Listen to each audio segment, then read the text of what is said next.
Oh, saludos.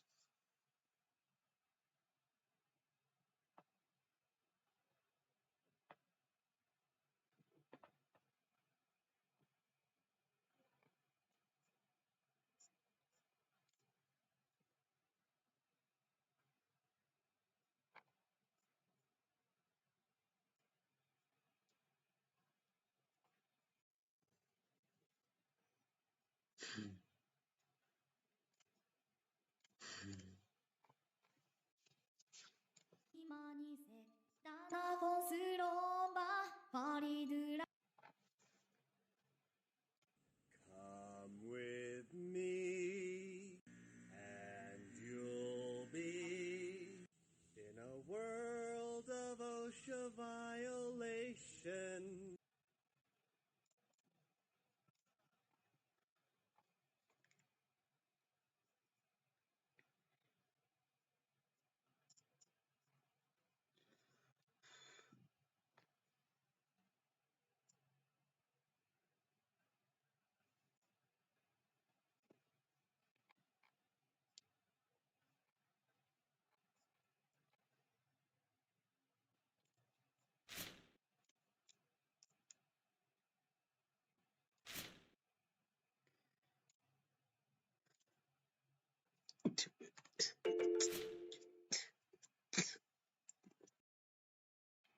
Ugh.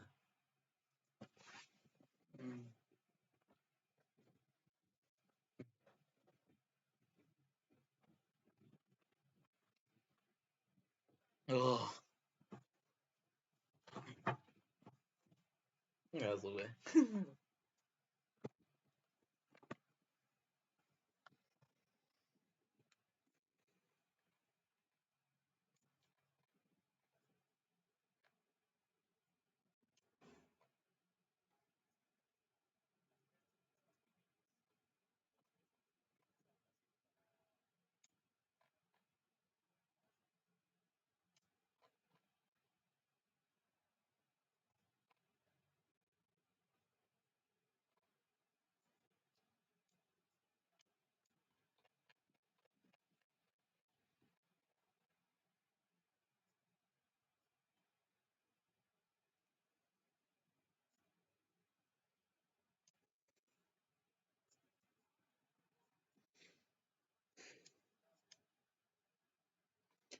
Bueno, ¿cómo andan? ¿Todo bien? En un momento ya pongo el juego y el video.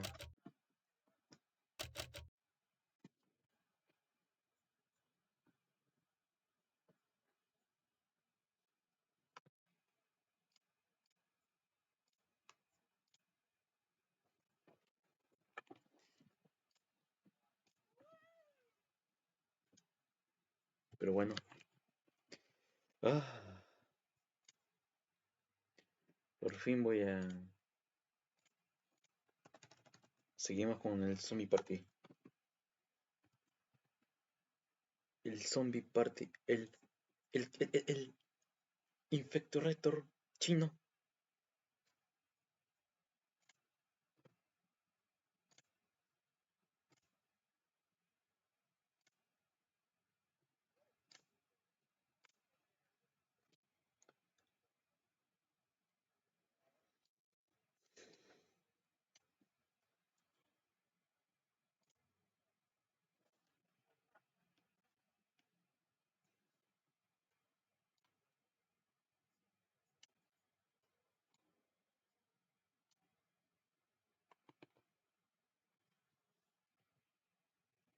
En un momento carga el juego en sí. Espérense.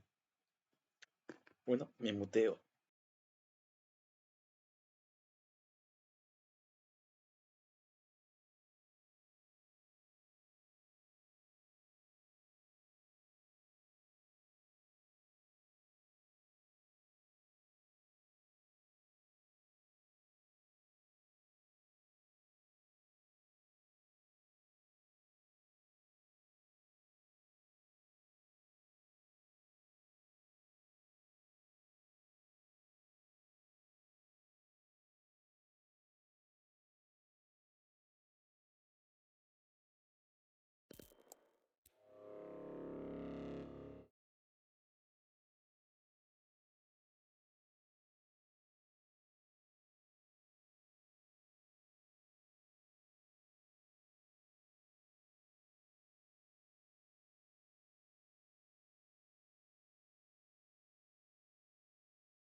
estamos con un Bueno, universo alterno de MLP, wey.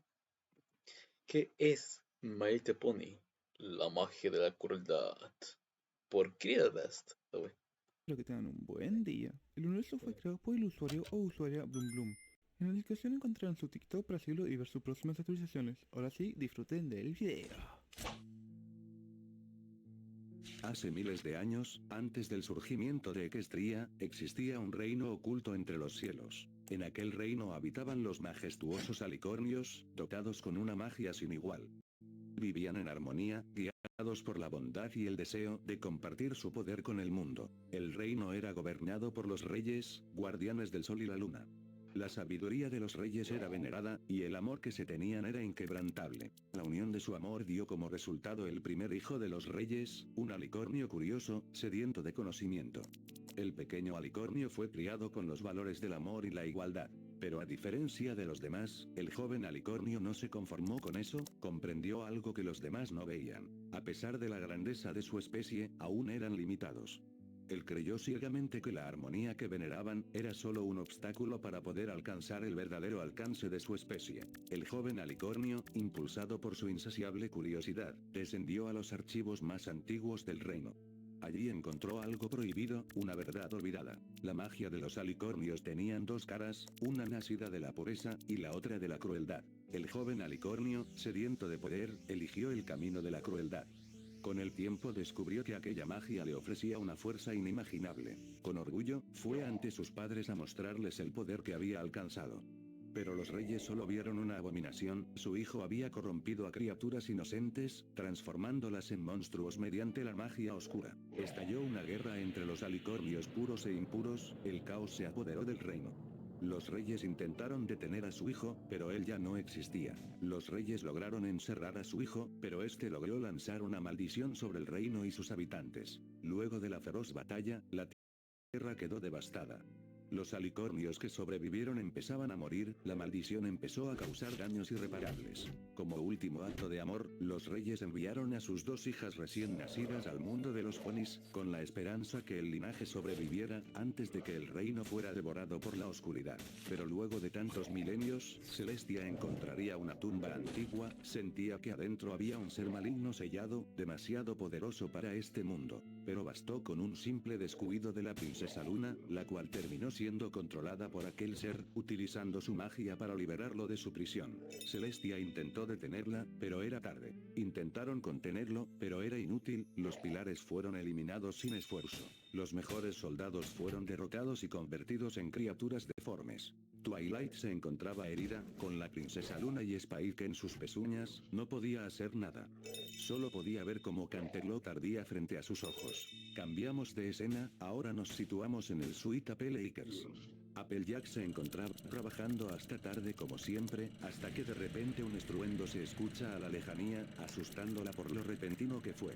Cuando levanta la mirada se quedaría sorprendida al ver a Canterlot en llamas, pero en ese momento una criatura aparece al lado suyo, dispuesto a matarla. Mientras tanto, en la academia de los Wonderbolts, Rainbow Dash se encontraba en los vestuarios con Spitfire, mencionándole el potencial que tienen los nuevos reclutas. Aunque Spitfire cree que todavía les falta mucha práctica, ya que si no mejoraron no podrán soportar el próximo entrenamiento. Aunque Rainbow Dash trata de convencerla para que no sea tan dura, ya que apenas han entrado al equipo. En ese momento, uno de los miembros entra por la ventana, estando mal herido. Rainbow y Spitfire se acercaron para auxiliarlo, pero él les pide que corran, antes de que sea tarde. Las chicas no comprenden lo que sucede, hasta que un rugido les llama la atención, siendo una criatura que estaba tratando de entrar por la ventana. Ahora nos situamos en el Boutique Carrusel, Rarity quiere proteger a su hermana encerrándola en el armario, le pide que obedezca y se mantenga en silencio, y que no salga hasta que ella se lo diga. Sweet Belle no quería dejarla sola contra esas criaturas, pero al final terminó obedeciendo. Rarity logró ponerla a salvo y tapar el armario con algunas cosas. En ese instante, una de las criaturas rompió la puerta de la habitación, Rarity se puso a la defensiva con su magia.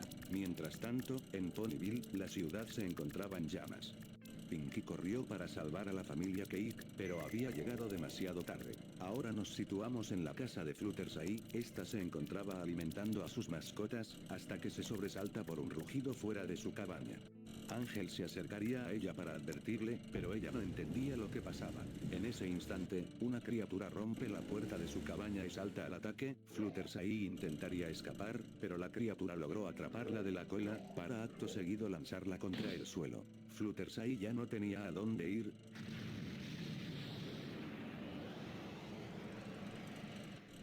Pero en ese instante aparece Discord, el cual derrota a la criatura de una embestida.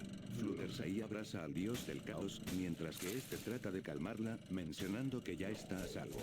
Fluttershy le preguntaría lo que está ocurriendo y quiénes o qué son esas criaturas. Discord le contesta que ni siquiera él sabe lo que está ocurriendo. Se encontraba relajándose en su dimensión, cuando de pronto sintió una distorsión de caos. Decidió investigar por su cuenta, pero al llegar solo encontraría ruinas y fuego por todo Canterlot. Discord le menciona que su prioridad ahora es ponerla a salvo, pero Fluttershy no quiere irse sin los demás. Le ruega a Discord que los ayude. Discord termina accediendo, pero bajo la condición que ella se quede en su dimensión hasta que todo esto se solucione. Fluttershy acepta y Discord decide cumplir con su palabra, mencionando que esto le costará mucha de su magia. Mientras tanto, en Canterlot, Celestia se encontraba mal herida, pero determinada a levantarse para seguir con la pelea. No permitirá que aquel ser acabe con Equestria, incluso si ella muere, su gente seguirá en pie para acabar con él. Pero el alicornio oscuro se ríe, mencionando que aquellas criaturas jamás tendrían una oportunidad contra él. Ni siquiera ella, con su poder de alicornio puro, es capaz de enfrentarlo. El alicornio oscuro carga una gran energía en su cuerno, mientras menciona que sus bestias están cazando a todo ser vivo que se mueva. Pronto, todos los ponis se corromperán y se formarán parte de su ejército de bestias. En ese momento, el alicornio oscuro lanza su ataque. Celestia se preparaba para recibirlo, pero en ese instante todos son teletransportados al reino de cristal. Twilight no entiende cómo es que logró llegar ahí. La única razón lógica que encuentra es que haya sido una intervención de Discord. Pero en ese momento, Twilight escucha la voz de Celestia, alegrándose por ver que todavía se encuentra viva. Pero su mirada cambia una vez que ve el estado de su maestra, la cual a pesar de sus heridas se estaba preocupando por la salud de su alumna. Terpi se sorprende de seguir con vida, pero un piano cae encima suyo, dejándola desmayada por un rato. En ese momento, la princesa Cadence sale de su castillo al escuchar tanto alboroto, y se sorprende al ver tantos ponis que llegaron de la nada. Ahora nos situamos con Spitfire y Rainbow Dash, las cuales estaban escapando de la criatura, pero era inútil, la criatura era más veloz. Speed decide enfrentarse a la criatura para ganar tiempo y que Rainbow pueda escapar. Rainbow intentó detenerla pero no lo logró. Speed termina siendo agarrada por las alas, las cuales terminan siendo arrancadas por los feroces dientes de la criatura. Rainbow Dash vuela en dirección de Speed, la cual le grita que se largue, pero Rainbow Dash no permitirán que la maten. Se quedará a pelear, sin importar que muera en el proceso. En ese momento, ambas Pegasos son teletransportadas al Imperio de Cristal. Mientras tanto, en el Suite Applejack, Applejack estaba escapando por los pelos de la criatura. Big Mac va en su ayuda, pero Applejack le grita que regrese a la granja. En ese momento Applejack estaba a punto de ser atrapada por la criatura. Pero toda su familia fue teletransportada al Imperio de Cristal. Lo mismo pasó con Pinky y con su Belle, pero aquí podemos apreciar los gritos de Rarity. Se desconoce si solamente está herida o estaba gritando de agonía mientras las bestias la devoraban en vida. Todos los ponis de toda Equestria fueron teletransportados al Imperio de Cristal, dejando solamente a las criaturas en aquellas desoladas zonas. Discord se siente de maravilla, ya que hacía tiempo que no utilizaba una buena cantidad de su magia. Fluttershy le pregunta si todos están a salvo, y este le contesta que los envió a todos al Imperio de Cristal. Estarán seguros hasta que logren encontrar una solución, resaltando que las 4 princesas se encuentran ahí, así que duda que algo salga mal. Ahora, dejando todo de lado, Discord decide llevar a Fluttershy a su dimensión, y también al molesto de Ángel. Fluttershy le pregunta si el monstruo se encuentra muerto. Discord le contesta que le destrozó la columna vertebral. Si realmente siguiese con vida se asegurará de volverlo a eliminar sin problemas. Ahora lo único que le preocupa a Discord es ver si su amada no se encuentra herida. Aunque ella le diga que se encuentra bien, él quiere asegurarse. Una vez que cruzan el portal, la bestia se levanta nuevamente del suelo. Y hasta aquí llegó la historia por el momento. Ahora pasemos a unos datos. El universo fue creado el 4 de agosto de este año, y su última actualización fue el 6 de septiembre, literalmente se actualizó cuando estaba finalizando el guión. Si se dieron cuenta, la historia se encuentra en español, así que pueden disfrutar por ustedes mismos la historia sin esperar que yo saque una segunda parte. Aunque de todas formas, esta historia me encantó, así que seguramente vuelva a hablar de ella cuando la historia haya avanzado lo suficiente. Y bueno gente, eso ha sido todo por el momento, espero que les haya gustado, no olviden seguir al creador y nos vemos en la próxima con más y mejor. Adiós.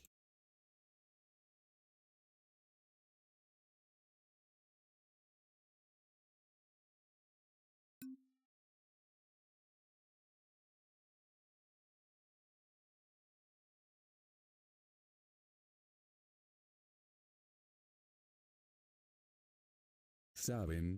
Hace unos días volvió a pasar algo que me puso a reflexionar sobre el nivel que tiene la gente en internet para sexualizar personajes, ya que hace poco hubo un comercial de bomberos que incluía una leona antropomórfica con un diseño que recordaba a personajes de Disney Junior, y no pasó más de algunas horas para que esa publicación se llenara de comentarios sexualizando al personaje.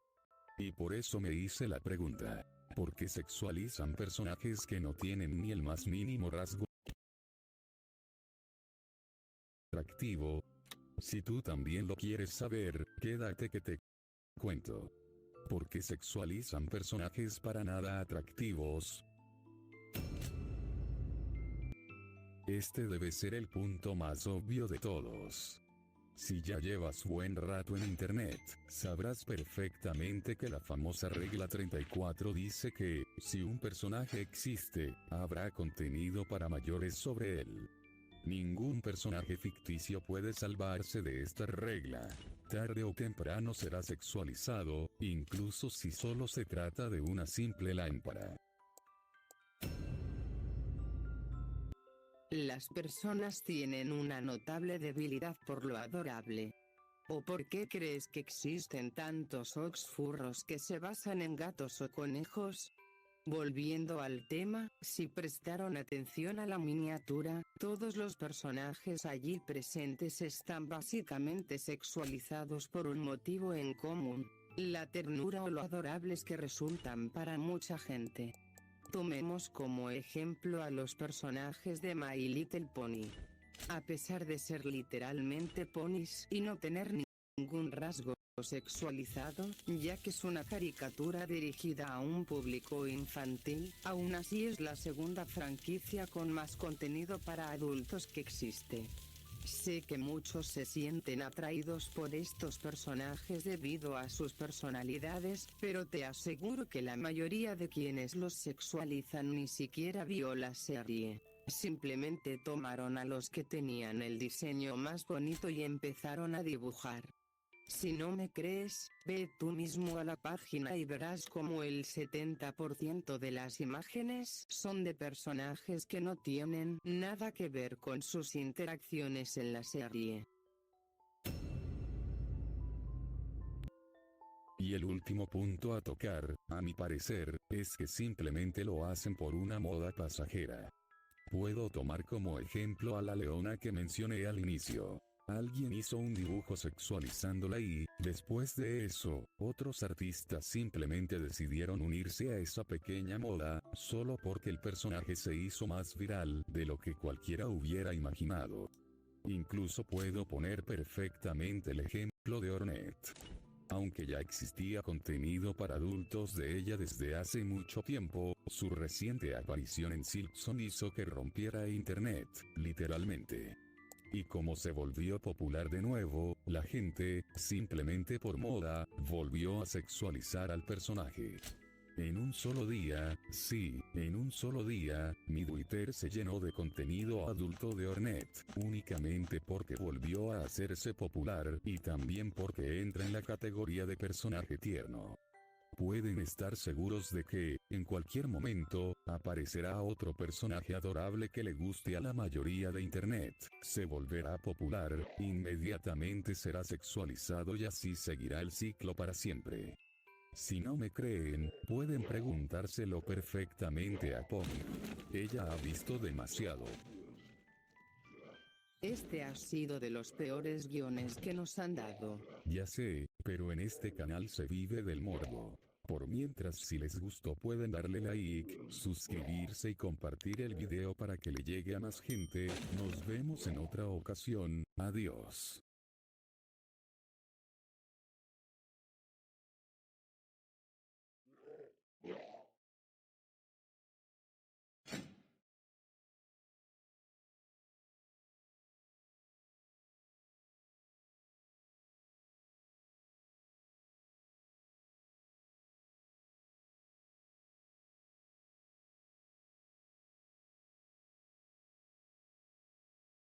It's no secret that with the Nintendo DS's massive widespread success, just about every developer at the time would try their hand at making a smash hit for the handheld, and for many, things would work out pretty well. Throughout the mid to late 2000s, a veritable renaissance of handheld games had gone into full swing. However, whether it be due to a lack of good marketing or just being overshadowed by all the other games coming out, not every high-quality game would receive the level of popularity they deserved. So while there's tons of these hidden gems that seriously need more attention, today I want to focus on one that I personally feel might be the best of them all. Hello everyone, this is the RPG Monger, and today I'll be talking about Solitarobo Red the Hunter. Released late into the DS's lifespan in 2010 and 2011, this action RPG shouldn't even really exist, all things considered, because in actuality, Solitarobo is a spiritual successor slash sequel to the 1998 PS1 game Tail Concerto, a game that's arguably even more unknown. Both taking place in the same universe, but not really having any plot connections for the most part, Tail Concerto is a pretty simple action RPG that's only around 6 hours long. And for a game that short, the story and characters are pretty nice, if a bit predictable at times. It's mainly the gameplay that wavers, with the overall controls for both combat and platforming leaning more towards clunky, especially later in the game. Though despite that, it was still a mostly pleasant game overall, with Tail Concerto breaking even with around 100,000 sales worldwide, but not surpassing the expected 300,000 sales. Normally, that'd be it. Yet another obscure game in a sea of games who met a similar fate. However, determined not to let this world and its characters disappear, the 10-year-long planning period of Solitarobo would begin. In this lengthy span of time, a small team of devs would hammer out the finer details of the game's concepts and characters to make sure they were as good as possible. Although, with the game continuously being rejected by every producer Solitarobo was proposed to, more and more it appeared all their passion for this game would ultimately amount for nothing. That is, until their decade-long planning period ended when Bandai Namco picked Solitarobo up. From the onset, it's abundantly apparent that this game was truly a labor of love, and that only becomes clearer the more you play it. In the actual game itself, many of the core ideas of Tail Concerto live on, just far more refined. For one, the combat focuses on the grabbing mechanic from Tail Concerto. In order to deal damage, you've got to pick up your opponent and throw them, or throw items around you at them. Once you've thrown them, there's a short window of time to grab the enemy again to perform a combo. If you grab them in the air, you're able to extend the combo by another attack, making for a decent bit of damage every time. And of course, there's some juicy customization too. Functioning a bit like another game's customization system, here you can boost attack, hydraulics, mobility, and the stat that doesn't matter. What's cool about this system is that along with leveling up increasing your health, the only way to make room for more customization pieces is by finding items while playing. This ends up serving as a really nice motivator to explore each area you find yourself in, forming a pretty satisfying gameplay loop independent of the story. And believe me, you can become absolutely broken if you know what you're doing. Attack and mobility are pretty decent, as becoming faster or stronger does nothing but help, but hydraulics are the real key to becoming overpowered. Remember how the combat revolves around picking enemies up and throwing them? Well, since hydraulics make picking things up easier, with enough hydraulics you can pick enemies up near instantly before they even have time to react. I swear, by the endgame I'd maxed hydraulics out so much that I could spam early game bosses to death. Though as you can't pick up every boss, I tried to have a decent balance between attack and hydraulics. Honestly, the hardest fights in this game were bosses you can't pick up for that reason. As far as combat goes, it's nothing crazy or super challenging, but it's dynamic enough to be an entertaining partner to the real reason you're playing this game, its story. Not going into spoilers just yet, the setting, characters, and story of Solito Robo are the real strong suits of this game. Just visually, the areas all look so nice. Much like Tail Concerto, Solito Robo takes place across a variety of floating islands, each island containing unique features like a bustling city or a dense forest. Taking advantage of all the knowledge that comes with developing for a console late in its lifespan, the mix of 2D and 3D in these areas, and just in general throughout the game, make everything come to life much more fluidly. It's not very common that a DS game has me just standing still for a second in-game just to take in the surroundings. If there's one thing Solito Robo has, it's style. Alongside much of the game going for a general steampunk vibe, the overall setting of the game, the Shepherd Republic, was inspired by France and other European locales. So of course the logical thing to do is to then have all the little bits of voice acting in the game be completely in French no matter what version of the game you're playing. While at first when I started the game I thought I'd just messed up and started playing the French version of the game, I was pretty surprised to learn this was an intentional decision. And honestly, I seriously respect that. It's not every day that you have a group of developers so committed to setting a specific atmosphere that they make all voice acting the same across every release. Since I don't know the language myself, I can't speak on the quality of the voice acting with it being done by Japanese voice actors, but it all sounded pretty good to me. As a result of blasting through this game in under a week, it's kind of left me with a few French words embedded in my brain.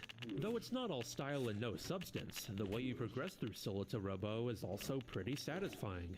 In the game's world, our protagonist, Red Savarin, is a sort of freelance worker called a hunter. To get the job done, he and his sister Chocolat fly around between Sky Islands picking up all sorts of requests. So it'll come as no surprise that side quests are a very prevalent thing in Solito Robo.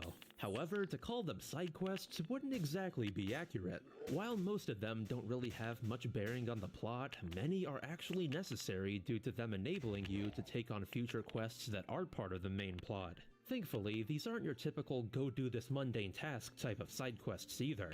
Along with the game almost always making sure each activity you do in a quest is different from the last, a lot of the time side quests will take place in exclusive areas made specifically for the quest. And in said areas, a lot of the time they're one of the best spots to find crystals for expanding the customization screen. As far as motivating the player to do these goes, putting this much effort and variety into side quests was some great game design. Plus, considering many quests will feature the same characters depending on the area they're in, it's a nice sneaky way to develop characters and get you attached to them. On top of all that, there's even some unique little mini-games you can unlock or do through quests. There's the portions where Red can fly around a ton of tiny sky islands, a fully fledged racing minigame, and one of the sickest fishing minigames I've played yet. While the racing one definitely takes some getting used to with how easy it is to get snagged on things, the other two are the best. After playing Tail Concerto and struggling to land on islands in its flying section, I was really happy to see they refined it here. And that fishing minigame is no joke. As opposed to most fishing minigames that tend to be more on the calm side, here you've got a match like your life depends on it. Once you manage to hook one of the various giant hermit crabs that are straight up using the wrecks of airships as shells, the game thrusts you into an intense game of tug-of-war as you mash A and switch the direction you're reeling according to the location of the hermit crab. Though be careful, it's really easy to get super focused on reeling the crab in only for your hook to overheat and let it escape. Of course, the type of hook and difficulty you select will affect how insane it is, but it's a seriously fun and rewarding minigame. It blew me away that they managed to fit all these things in next to the game's expansive story, which on that note, I can no longer avoid talking about. Now I know what you're thinking. Monger, is this French furry game really all that special like you're saying? Well, dear viewer, let me put it this way. While I've covered quite a few underrated games and series, none have been quite as underappreciated for how good they are like Solito Robo. So if you've trusted my recommendations in the past, believe me when I say you've got to play this game. Up until now, I've made sure to only show the beginning portions of the game without spoilers, so if you leave now and come back a week or so after beating it, you won't regret it. Though hey, I'd appreciate some likes and comments for some good old-fashioned engagement if you do.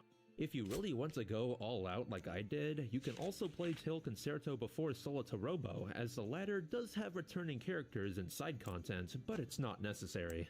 Unless you're living in a future where either of these games have been re-released, I'd recommend you play these through your Windows DS. That is, unless you have a measly couple hundreds of dollars lying around. I'll give you all a second to go do that. Alright, all good? Well, for those returning after beating the game, those who don't care about spoilers, and the 10 people watching who actually played it already, I've got a lot to say about this game's story. Kicking things off with a bang as Solitorobo starts in the middle of a mission Red is undertaking, the beginning portion of this game does a great job at acquainting you with both its gameplay and characters. And from the very beginning, it's abundantly clear that the devs poured every ounce of quality they could into this game. Just look at all these animations. There's no doubt that Solitorobo had some of the best cutscenes on the DS. The way they managed to bring these characters to life through a type of 2.5D animation works really well, both in keeping the style of the game consistent and just in general staying within the DS's limitations. So as Red makes his way through the tutorial that is the airship Hindenburg, he comes across an amulet hidden away deep in the ship. Upon the amulet activating, the plot kicks into high gear, with it seemingly summoning a massive creature who then proceeds to take the Hindenburg down. Funny how both Solitorobo and the first Xenoblade game came out within months of each other. The Bionis clearly gets around. Though as the Hindenburg is coming apart, Red stumbles upon an unconscious boy amidst the wreckage. With everything crumbling around them, it's a pretty crazy start that, unbeknownst to me, would set the stage for practically everything to come. And speaking of setting the stage, to my surprise, following that would be a completely animated opening. I was already pretty shocked that such an unknown game like this looked as good as it did, but the fact that they got Studio Madhouse to animate for them blew me away. This opening theme is still one of the best tracks in Solitorobo. You'll start to notice that an ongoing trend with this game is, without fail, it keeps managing to top itself. However, after all that, this is where the game's style of progression is introduced, with the aforementioned system of side quests and plot segments. I love the little back and forths between Red and Chocolat. Next to all the regular gameplay Solitorobo has to offer, it's here that some extra collectibles are introduced. Much like how you find crystals to expand the customization screen, there's two other things you can collect while playing the game. There's various points where Red can interact with objects to unlock new songs in the sound player, and then there's my personal favorite, the Black Cats Gang. Returning from Tail Concerto and bringing with them one of that game's only side mechanics, throughout Solitorobo's areas you can find kittens from the gang hiding or roaming about. By catching them, you can get pieces of pictures you can view in Red's airship, the Asmodeus. It's by no means necessary to get all the pictures, but like the music collection and the crystals, it makes exploring around way more fun and worthwhile. In fact, the only other collectible type thing in this game is unlockable by simply playing the game. Once you gain access to the journal, its various entries become unlocked as you take part in more activities in the game's world, whether that be simply progressing through the game or breaking every item in sight. It's very much worth it too, because the little lore entries you get from it are all pretty interesting. Since one of my favorite things about Solitorobo from the get-go was its world of floating islands, this little feature was perfect for me. And yes, this game has lore, a lot of lore. More on that later. It doesn't take long for the plot to ramp up again, as the things that attack the Hindenburg proceed to attack the town Red's in as well. Though as Elle, the kid Red rescued from the Hindenburg, explains, they're actually born from that same massive creature that appeared earlier. While Red and Chocolat are pretty clueless as to why this is all happening, it becomes pretty apparent that Elle knows a whole lot more than they're letting on. Thus, after taking down some shades, Elle promises Red untold riches in exchange for his help with sealing that massive creature Laris away. For a segment that only encompasses the first hour or so of the game, Solitorobo's plot has some seriously solid foundations. And with its core characters firmly established, things begin to progress much more from here. After that initial arc, Solitorobo's story reuses a bit of the framework set by its predecessor, Tail Concerto. In that game, its protagonist Waffle was constantly trying to stay ahead of the antagonists by collecting these 5 crystals before they could. While only 3 crystals in Solita Robo, its antagonist Bruno and the massive Kurvos Hunter Guild he leads are after these crystals in a very similar manner. The main difference is each crystal is protected by the mayor of the town they're located in, so the next few arcs all play out similarly. That's not to say they aren't good, however, as the game takes this time to really focus on character development. The way Elle is shown to bond over time with Red and Chocolat really made this early portion. For well, in Red's case, maybe bonding might not be the correct term all the time, as he accidentally found out Elle wasn't a boy all along. So for the first crystal on the Sky Island of Spin-On, this was definitely one of the prettiest areas in the early game. Even with the DS's graphics, they managed to make this little Venice-inspired area look really pretty. In the town sewers where you fight the main boss of this chapter, Kahlua, this is also a perfect example of both the good and lacking parts of this game's combat. In this fight, Kahlua has 2 main attacks he'll do. There's a short-range sword attack that'll punish you for trying to pick him up in the front, and there's a long-ranged attack with his gun. These are both pretty great as they encourage you to either get down the timing of catching his bullets and throwing them back, or always try to run around him to pick him up from the back. Plus, alternatively, after he attacks you, there's a period of vulnerability as well. The main issue is even with the limited customization you have at this point, you'll never take that much damage from most attacks. I get that the devs wanted the game to be approachable by anyone, but making it so that the punishment you get for going against the flow of the game mechanics be so minuscule kind of defeats the purpose of having said mechanics in the first place. If bosses could just damage you a bit more, it'd fix most of the inadequacies found here. It's for that reason that I didn't even bother adding defense boosters to my customization screen. The game is honestly more fun without them. That said, this doesn't ruin the combat for me, as it's still pretty enjoyable to outsmart enemy attacks. There's just not a lot of stakes most of the time. The fact that the combat remains fun throughout the game despite that saves it for me. For instance, with Kahlua, it was rewarding to find out that when you make him drop his gun by throwing bullets back, you can then steal his gun and shoot him with it. Though anyways, like I said before, the small dent that is combat in this game is entirely overshadowed by everything else, like this next segment for instance. After leaving Spin-On with the first crystal, Kurvos hunts the Asmodeus down and shipwrecks it in the Davrin Islands. Here, this is where that flying segment I mentioned is introduced, it all being really fun to zoom around and take down the Kurvos along the way. That victory doesn't last for too long, however, as a new character named Beluga steals the crystal back for Kurvos. On one hand, while this does kind of retread a plot point from Tail Concerto, it's much more significant here, since it leads to Elle actually warming up to Red and Chocolat instead of seeing them as a means to an end. Not to mention, this is where she reveals that both her and Beluga are the last survivors of a clan whose sole purpose was to seal Lara's away if it awoke once more. Now don't get me wrong, Red's carefree attitude and Chocolat's nagging make for great dialogue when you're out doing quests and whatnot, but it's moments like these that allow a window into their actual personalities that really make them shine.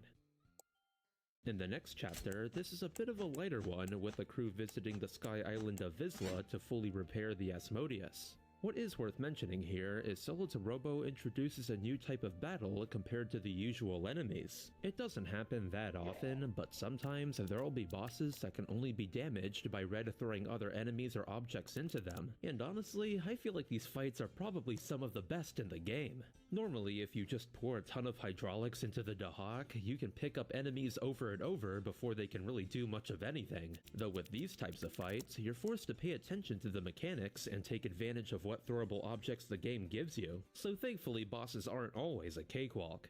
Back to the crystal hunt in chapter 5 and 6, this one plays out kind of like the last one, with the exception of Red and Elle getting thrown in jail by the Kurvos for a short while.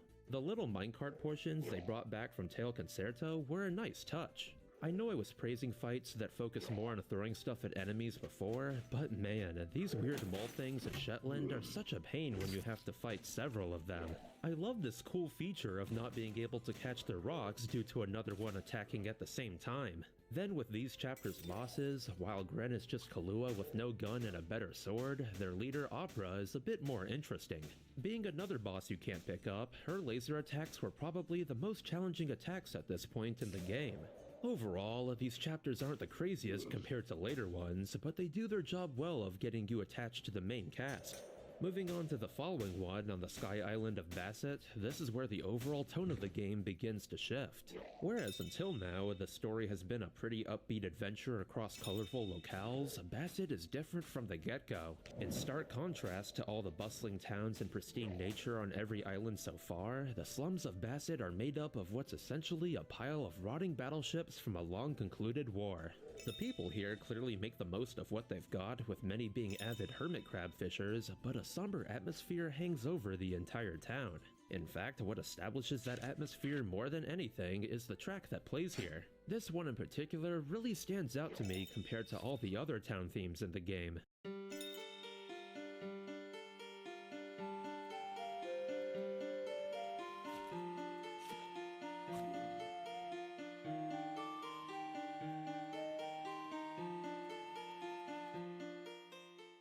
You might think that's a pretty good song now, but trust me, it fits even more when you come back here later in the story.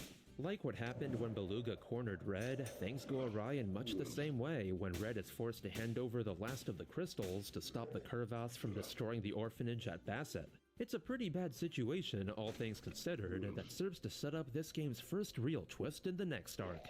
Now, before I continue covering the main plot, I want to take a second to mention a specific side quest here in Basset. In general, I'm not going to talk that much about the side quests in Solo to Robo, since while they're definitely good, especially those with returning Tail Concerto characters, I'd rather focus on the main story. Although, when it comes to this one in particular, I just can't avoid commending it. It starts out pretty simple. Red has to help an amnesiac recover something from an old battleship wreck. The peculiar thing is when you get there, the flight logs on the wreck date back to 50 years ago. So going back to Galvin, who you got the quest from, in place of him is his son Calvin. Having apparently been brought there by a voice in his dreams, it turns out the entire purpose of this quest was to deliver Galvin's final words scribbled on the flight log to his son he was never able to meet before dying in battle. To make matters more depressing, the names Galvin intended for his child never made it back to his wife, his dying wish ultimately remaining unfulfilled. However, since Calvin is conveniently about to have a kid of his own, he'll carry on that wish by naming his child with the names intended for him. I don't know if it was the Basset theme playing in the background or the shock of a side quest like this taking such a turn, but it kind of hit me more than I expected. There's really only been a few RPGs like this that have managed to do that to me through a side quest of all things. Serious props to the writer of this game. The depression doesn't stop here either, with Chapter 8 being the darkest one so far. Deep inside the Holy Land of Samoyed, a portal to the Holy Quarter has opened, a place where El can perform the rite of forfeit to seal away Laris before Bruno can use it. Except right before completing it, Beluga comes back. Along with having probably one of my favorite Solo to Robo mechs, his fight is kind of an improved combination of both Gren and Kahlua, though it's not really the fight here that matters. In truth, once Beluga realizes what's happening, he reveals the rite of forfeit is actually a ceremony that requires a living sacrifice. In retrospect, it hits a lot harder when you think back to all the times in the story where Elle slowly but surely became more attached to Red despite knowing what she had to do to him. Even as she's trying to perform the rite, seeing her choke up at having to sacrifice yet another person she cared about was pretty heavy. With Elle and Beluga having been granted immortality just so that they can perform the rite of forfeit when needed, you can't help but feel bad for all the suffering the both of them have gone through just due to Laris. Whereas all the chapters until now had been laying the groundwork for this scene, it was here that I truly became attached to all these characters. And good thing too, as with the next chapter revolving around saving Elle who got captured by the Curvas so Red could escape, they couldn't have given more motivation to rescue her. Moving forward into the beginnings of the finale, the plot from here on plays out more or less predictably. After rescuing Elle, there's an actually solid boss battle for a change, with Opera, Kahlua, and Gren all fighting you at the same time. Not only being a bit more on the challenging side when it comes to fights in Solo to Robo, it was really funny being able to just throw Opera's lackeys at her. Then in a reverse compared to the Rite of Forfeit, Bruno recites the Rite of Awakening, which much like the former, sacrifices the individual the amulet has chosen. Now of course, Red doesn't die here, but I swear, this whole part really is just the suffering arc of Elle. On a side note, I find it hilarious that according to a dev interview, the only reason Bruno's airship and attire is so Japanese-inspired is due to him being obsessed with the Japan equivalent in this world. I can't believe the main villain the whole time was just a massive weeb. No wonder he wants the big robot. All in all, with the exception of all the juicy character development with L, a lot of this plot so far is kind of just an improved version of Tail Concerto. From the one-dimensional villain to the conflict surrounding a gigantic world-ending mech, the parallels are all over the place. However, right when Red and L are about to confront Bruno from within Lares, things take quite an unexpected turn.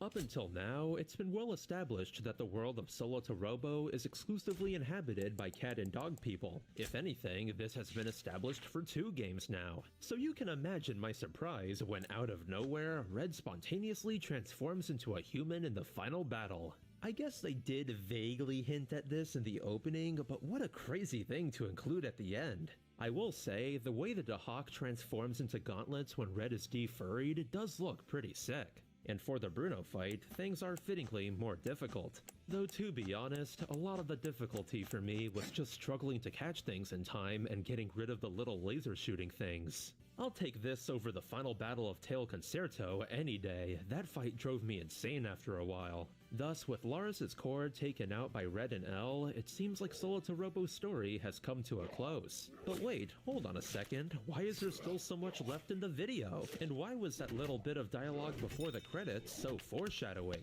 Maybe there's just some more story in the post-game, right?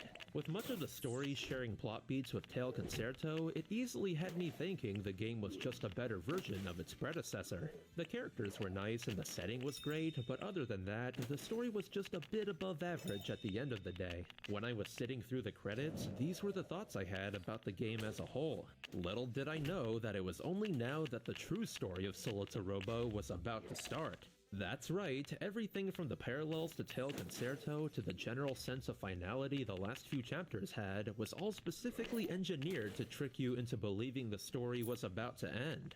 Out of all the RPGs I've played in my day, I'm genuinely not sure if I've ever been this thoroughly duped by a game. This has to be one of the most insane fake-outs. It's like you just finished watching a Dios mío, mano, no me recuerda. ¿Por qué estamos en el minuto 26? Estamos ya no tanto en la mitad del video. Este juego de furros es buenazo, mano. En algún momento tengo que traerlo al pinche canal en sí.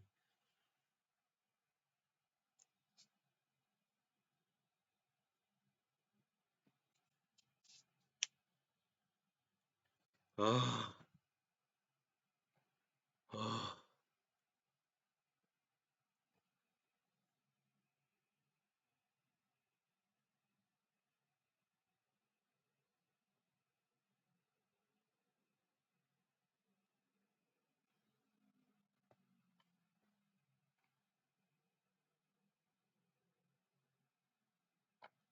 Oh, Dios mío. pretty solid show, only to find out a second season is already out and it's even better than the first. Because from the get-go, it appears the whole plot with Bruno was merely a vehicle to get you attached to the characters. Now, as the game shows a mysterious human figure, it's clear that there's much more to this game's world than meets the eye. Entering the second half of Solotorobo, we're shown a scene taking place 300 years before the main plot of the game. Here, some miners happen to uncover a mysterious relic from an ancient advanced civilization, a human emerging from it soon after. And as if to punctuate the massive amounts of confusion you're probably experiencing as you try to figure out what the hell humans are doing in this furry game, Solotorobo hits you with a new animated opening. You thought you had questions before? Nothing comes close to the amount of insane stuff shown in this opening. If anything, it served to make me extremely hyped to find out just where this game was going from here. Why are there people now? Was that another mech? What's going on? Never have I been so happy to find out a game had only just begun. Taking place a few months after Laurus got destroyed, the story picks up with Red and Chocolat back in their usual routine. After some regular questing with Waffle chasing the Omega Tsundere, Red arrives at the sky island of Pharaoh. What with it being the capital of the Shepherd Republic, Pharaoh is a vast city full of all sorts of characters. Along with a few others, Pharaoh immediately became one of my favorites. I just really loved watching all the airships fly by as trains constantly go from place to place. It was times like these that made me almost forget I was playing a DS game. Which makes it all the worse when out of nowhere, both Laurus and a new Titano Machina attack the city along with two new apparent humans. Serving as two of Solotorobo's new antagonists, Blanc and Nero are clearly demented, with them thinking nothing of attacking a helpless child. Though when it comes to their fight, it's nothing too difficult. Despite that, Red still ends up pretty badly defeated by the two, and from here, Solotorobo begins to drop a lot of information. Basically, Red, Blanc, and Nero are all beings called hybrids who are able to enter a form called a trance. And no, not of the Zidane variety. While in this form, they each gain a massive amount of power and transform into something resembling a human, Red only losing due to being inexperienced with this power. Back at the flagship of the Curvas, Red meets with Merveille, a character who aided him before after failing to thwart Bruno herself. According to her, Blanc and Nero's true goal is to summon a world-destroying force called Tartarus. So in order to close the gap between them and gain control over his trance, Merveille subjects Red to a series of simulations to make him stronger. Being quite the departure from the game so far, this whole segment takes a turn for the psychological. At first it starts out pretty tame with Red reliving some past moments, but then in the third simulation, things begin to get pretty dark. This time preying on his deepest fear of hurting the ones he loves, it's seriously heart-wrenching watching Red slowly realize that everyone is accusing him of going out of control and killing Elle and Chocolat. With how much Red has already been fleshed out up until now, it makes this whole portion hit much harder as you have to watch a usually upbeat character get worn down by every new simulation. And in the final simulation, things go completely abstract. You see, for whatever reason, Red has no memory of his life before he arrived at his orphanage 9 years ago. So to try and dredge up those memories, this simulation sends Red into his own psyche. Going into the depths of his fragmented memories, it becomes clear that Red's childhood was spent in a laboratory of sorts. In fact, not only was he there as a child, that was actually where he and every other hybrid were artificially created by both Merveille and the man behind the entire project. What a jump from the plot just being about going around collecting a couple MacGuffins. Considering that we were just shown that Red's greatest fear was going on a rampage just like Nero and Blanc, learning that they were all created together is a massive blow to his character. What's worse is Red was a failure of the project, only escaping death by fleeing the lab before he was killed off with the other failures. Understandably, this all sends Red into a depression as he questions the very nature of his being. Now, I'll admit, coming off of the first half of Solotorobo, I fully expected Red to be the kind of character who'd just be happy-go-lucky for the majority of the game. With how simple the plot was initially, there really wasn't much need for his character to grow past that. Though as the game's story expands, I was really happy to see them do more with Red and give him a proper arc outside of saving those around him. This next segment where Red copes with and accepts who he is was honestly one of the best parts of Solotorobo. Back at the orphanage in Bassett, Chocolat aims to have Red remember who he really is by having him spend time in a place similar to where they both grew up. After all, the real Red wasn't the experiment created in a lab, it was the Red who became Chocolat's brother in their orphanage. And as if right on schedule, when Red was finally able to smile again, Nero shows up in a mech of her own. To be able to fight her in the first place, this is where Red gains access to a new, stronger version of the Dahak, various new gameplay mechanics being introduced alongside it. At first, the main benefits it brings are added moves to your combos that work best when surrounded by enemies, though a bit further in, you get to also switch up the model of Dahak you're using. What this does is with each different model of the Dahak, they all have different unique moves and stats. For instance, the Type S you start with has those combo add-ons and a focus on attack. Outside of that, there's one that focuses on hydraulics and lets you grab things better, there's one that focuses on defense and lets you parry attacks at the cost of being slower, and then there's one that makes you faster overall at the cost of defense. Honestly, as much as the attack and hydraulics focused ones were neat, the one I ended up gravitating towards the most was the speed form. With it in general taking more damage, the devs unknowingly created an answer to one of my gripes with the combat. A lot of it is still not the hardest, but having to actually be careful about your health again made it more engaging for me. Plus, being faster overall was great for traversing areas. Next to all that, there's also the new trance mechanic in combat. Now that Red can actually control it, when the trance gauge is filled up through performing combos and defeating enemies, you can activate it for a short span of time. Aside from it being pretty cool, the only real thing it brings to the table are some projectiles Red can shoot in the form. I guess in theory it's good to deal some instant damage if you're in a pinch, but with Solitorobo rarely pushing me to that point, I didn't find many instances where I felt motivated to use it. Still, these are decent additions to the combat that add some needed variety. Even if I settled on the speed form, it was fun experimenting with all four. So back to the plot, after taking down Nero with her own projectiles, we're back at the Golden Roar for the next round of insane plot twists. As it turns out, Merveille wasn't just assisting the man who created all the hybrids, she directly provided her own genetics to the project, making her Red's mother in a sense. For a character that committed so many horrible acts, the way Solitorobo portrays her with a firm passion for making up for it all was pretty compelling. And as for Bion, the man she worked with, his origins take this plot into an entirely new direction. To preface this, all the way back in Tail Concerto's opening, it was stated that the world of these games was once inhabited by a vastly advanced civilization that disappeared. They were the ones that created the Titano Machina, like Laurus and Lemures from Solitorobo or the Iron Giant from Tail Concerto. Well, as it turns out, Bion is not only the original hybrid, he's one of the last remaining remnants of the old world, Earth. Yup, that's right. All this time, Solitorobo's setting was post-apocalyptic, and beneath the deadly cloud sea that stretches out beneath the Sky Islands lies the ruined remnants of humanity's planet. Now I know what you're thinking. Doesn't this twist sound literally exactly like another twist from a certain big JRPG? I'm not gonna specify what game, as that'd be spoiling it big time, but with this coming out before it, there's no way those devs didn't play Solitorobo. I'd already guessed things were gonna get crazy, with human-like beings coming into the plot, but my god, who could have seen this story going in this direction? I thought I was just in for a fun little mech game. I had no idea I'd entered the Furries Commit War Crimes timeline. Believe it or not, things continued to get crazier from here.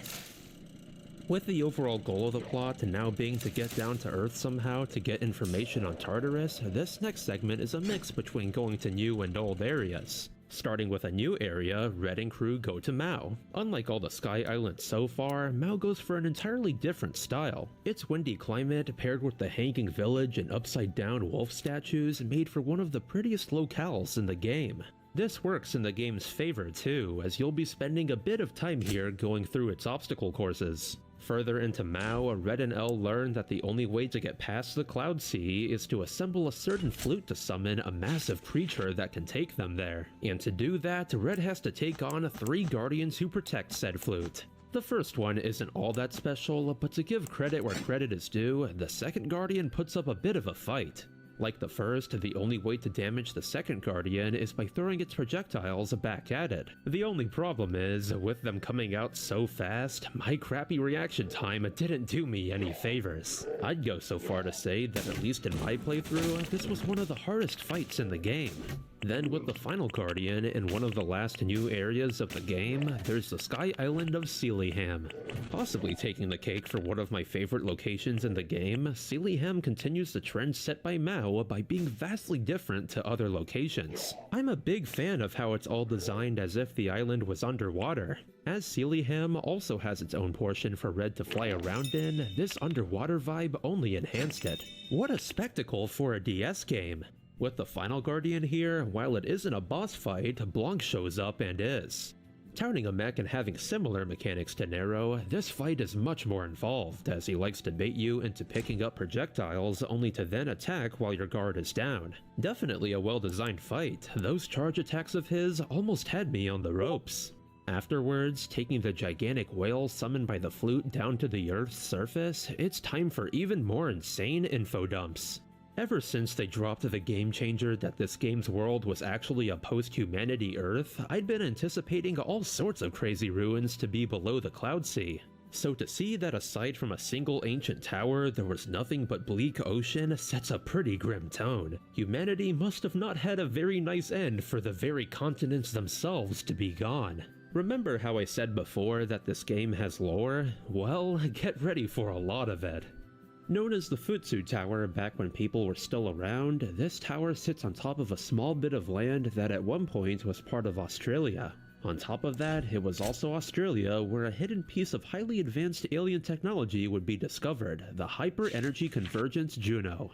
From this first Juno, which the Futsu Tower would be built around, humanity would gain technology beyond their wildest dreams, with practically all modern problems being solved as a result. Although, what appeared to be a civilization advancing miracle would prove to be too much for immature humanity. Congrats, Australians! How does it feel knowing your country held the key to our destruction? As a result of such sudden and rapid innovation, economies collapsed, with old fuel sources becoming obsolete. And with only a certain number of Juno existing, certain countries would also try to hoard the information given by them, all culminating in a planet-shaking war. Because alongside providing technology for clean fuel and such versatile devices like nanomachines, the Juno also contained the capability to create Titano Machina. Thus, after World War III broke out and was set to lead to all life on Earth being extinguished, the scientists at the Futsu Tower had to make a tough decision. With there being no way of stopping the war amicably, the Juno at Futsu Tower was allowed to activate the Reset command. Once activated, the Juno assimilated all life on Earth into data and literally remade the surface through lifting every continent into the sky. After they blanketed the planet in a coat of plasma clouds beneath the floating continents, life would then be remade through the data they'd absorbed, this resulting in the current residents of the Sky Islands today. In an effort to keep history from repeating itself, each of the 53 Juno except that first one in Australia would then shift to adjacent dimensions until they are needed once more. Wow, that's a lot to take in. I remember when I was playing through this myself, I had to just sit and think for a moment about how much this game has escalated. There's only a couple JRPGs I can think of that have caught me so off guard. You know, maybe it shouldn't be that shocking that when all's said and done, it's furries that outlive us all. In this universe, Solitarobo must have been a smash hit for CyberConnect to have their logo inside the tower. It's also in this scene where we learn the true goals of Bion. Upon summoning the Juno Tartarus, he plans to activate a specific program it contains called Coda. Once activated, Coda returns all the floating islands under a set Juno's purview back to the ocean where they originally were, along with each of the Juno returning from their alternate dimensions. Under normal circumstances, this would only be done when the Australian Juno Yurlunger deemed the current civilization ready to return to Earth's surface and have contact with the Juno. The problem is, without the elimination of the plasma clouds, doing this would kill everything that lived on said islands. In fact, Bion was one of many hybrids that were only set to awaken after the normal activation of Coda, and as if on cue, it's at this point that Bion sneaks into the Futsu Tower for the last thing he needed to forcibly drag Tartarus into this dimension.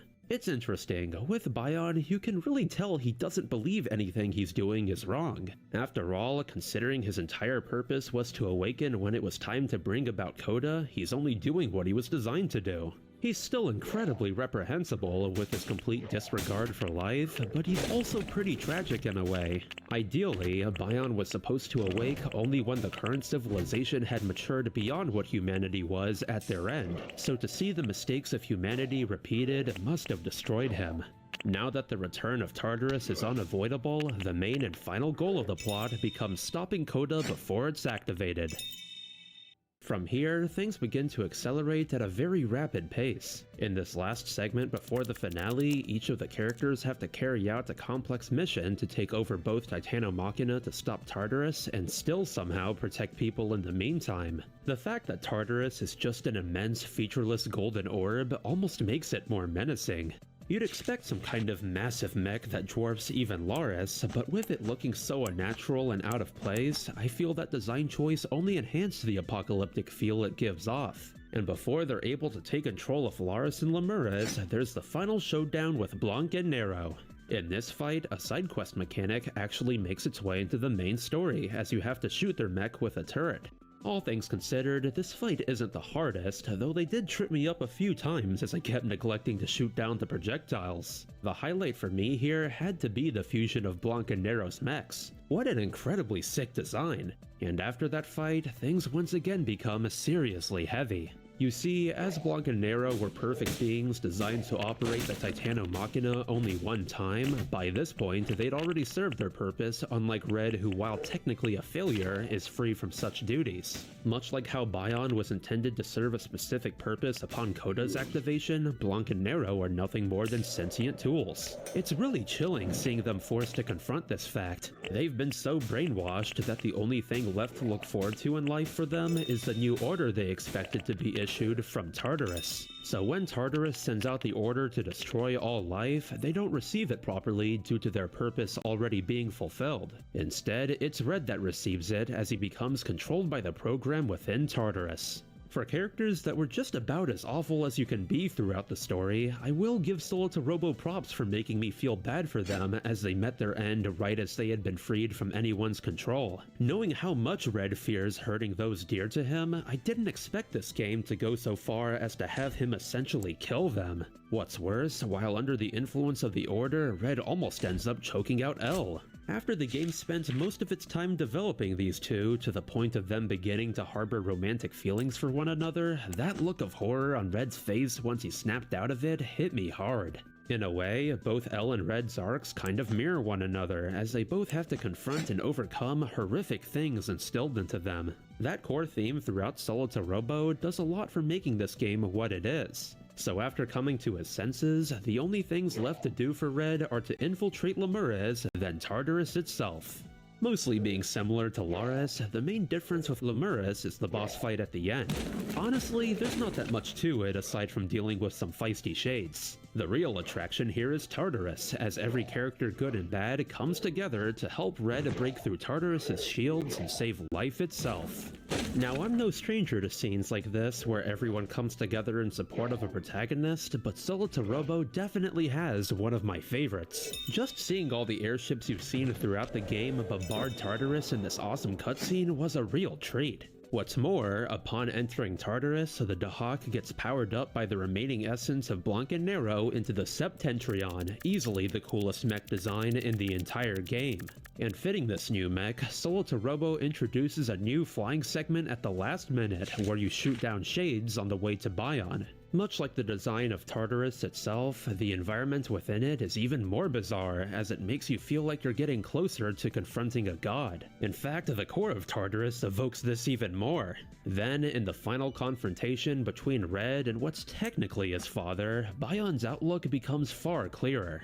In an effort to cope with his premature awakening, Bion is kind of like a square peg doing its best to fit into a round hole. So much so that in trying to find purpose in his premature awakening, Bion's developed a delusion that the Earth itself awoke him in order to rid the planet of what he deems are failures. Because in truth, Bion would never be satisfied with any civilization. No matter what, a hallmark of intelligent life is making mistakes and learning from them, whether it be on their own or through the help of others. The fatal flaw with Bion's logic is humanity can't be compared to the Felineko and K9 that came after. While yes, the two share innumerable characteristics, what drove humanity to their doom wasn't their inherent traits, it was the Juno themselves that unknowingly destabilized societies and halted progress. Due to Bion being a sentient tool just like the hybrids he created, he can't comprehend why others wouldn't follow suit and submit to being nothing more than robots who follow commands. It's only when Red explains how he himself overcame obstacles despite being a failure that Bion on some level finally understood. This right here, man, this is why I love this game so much. The characters, the world building, the conflict, everything resulting in this final message was done so well. Not to neglect the final boss, that is, as it can be pretty hectic as far as Solitorobo's combat has been so far. Like I'd come to learn after getting thoroughly slapped around, staying still is a bad idea here with all the attacks that'll chase you. If anything, I wish there were more fights like this in-game where the enemy actively pursues you. It was probably one of the only fights that managed to have me on edge. While Bion is absolutely still one of the worst dads ever, it was pretty heartwarming to see Red get some closure with Bion at last acknowledging his efforts and wishes. So with the world saved and Tartarus returning to its isolation in another dimension, Solitorobo comes to a close. Conveniently, operating the Titano Machina drained Ellen Beluga's energy so much that now they're mortal like everyone else. If only there was just a bit more game left to see these characters happily living their lives. Something I've always wanted out of many RPGs I've played is a proper postgame to see how all the Hostia puta. Tú tranquilo que aún hay más. Concha tu madre. characters are doing after the finale. Granted, in more recent times, I can think of some games that have done exactly this wonderfully, but growing up, I'd always be bummed out that after beating the final boss, loading my game again would always take me to right before the game's finale. Well, thankfully, Solitorobo gets me since there's post-game quests. Dwarfing the little post-game segment they squeezed into Tail Concerto, after beating the game, there's some new side quests that each focus on a different group of characters from the game. In fact, at the time of Solitorobo's Japanese release, these weren't even included in the game. It was only after the fact that these would come out as free DLC, the US version just coming packaged with them. If by some anomaly you still weren't convinced about the dedication these devs had to Solitorobo, this shows it better than anything. All these little quests are great, from characters from Tail Concerto getting one last hurrah to characters like Opera getting fleshed out further, but I'll be focusing on the ones that left the most impact on me. Back at the Golden Roar, a good number of the post-game side quests are hidden away here, and just like how the simulation portion of the plot was one of the highlights of the game, these new rounds of simulations live up to that and then some. You know how for much of the video I've been critiquing this game for its combat not having much challenge? Well, this post-game boss rush you unlock here made me eat my words. Even with my upgraded mech that I packed full of hydraulics and attack, fighting all these back to back without a single heal pushed me to my limits. Thankfully, the boss rush is split into two for each part of the game, or else I'm not sure if I'd have been able to beat it. That Fish Guardian boss in the second boss rush destroyed so many of my runs. Then, in a side quest focusing on Merveille, it was really nice to see the game have her make up for and come to terms with the horrible things she did in the past. The main story had a fair amount of that too, but for such a complicated character, she definitely deserved the spotlight, at least for a bit.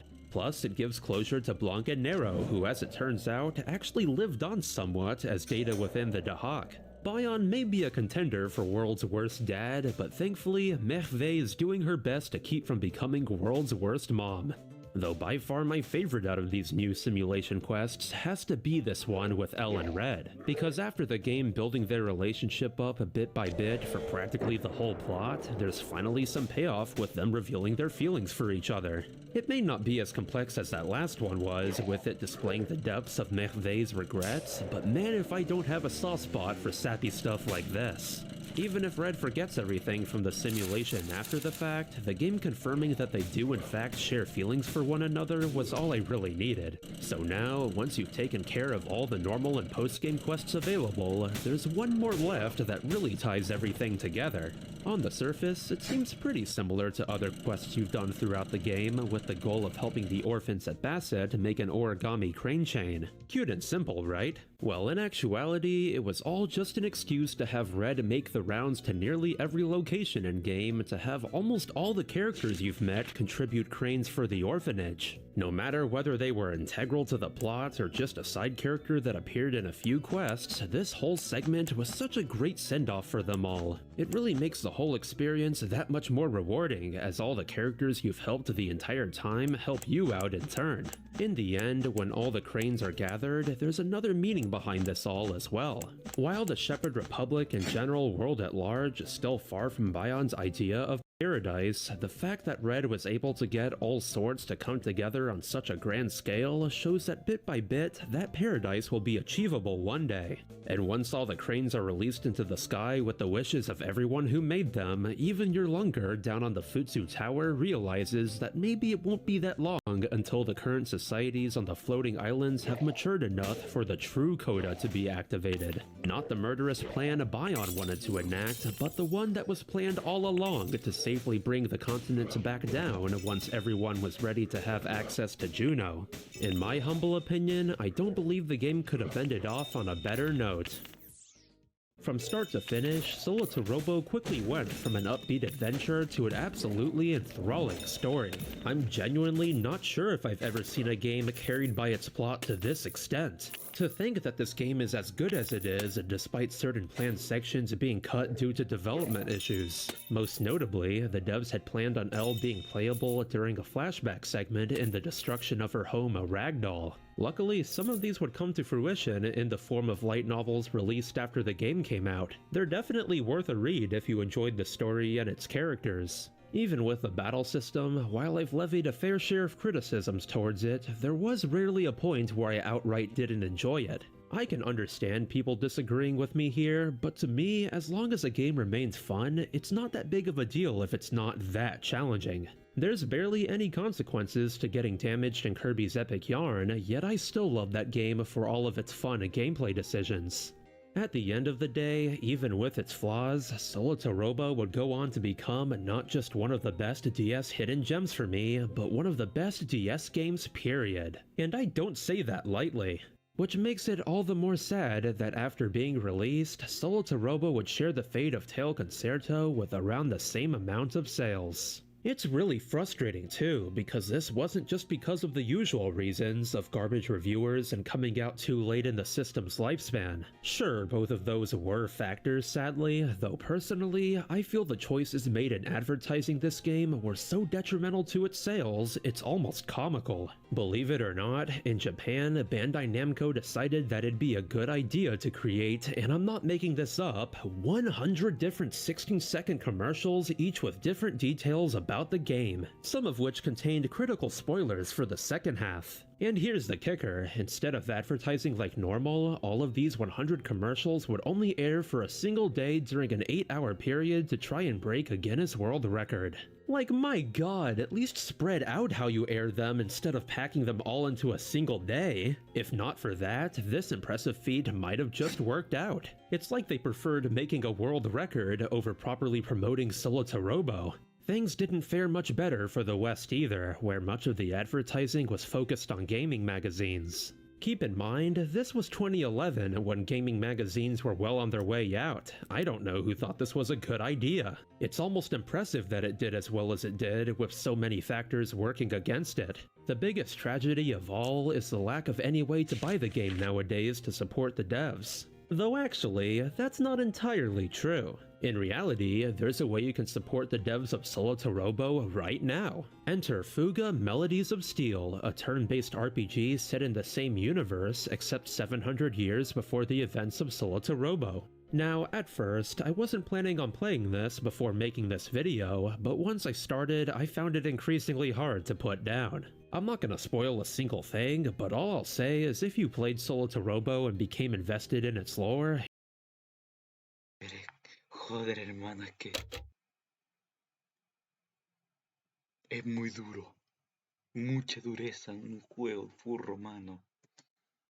you'll enjoy this one a lot. I'm actually gonna avoid going into the lore book released after Solotorobo for that reason, as a lot of the info in there is getting localized for Fuga. The game's take on turn-based battles was really fun too. I found myself in serious trouble a good number of times. In fact, there couldn't be a better time to play these games, as it's already been confirmed that Fuga Melodies of Steel is just the first entry in what will be a trilogy of games. The second one has already been announced for this year, so it's time for this series to finally get the success and recognition it's long deserved. Seriously, go get Fuga now.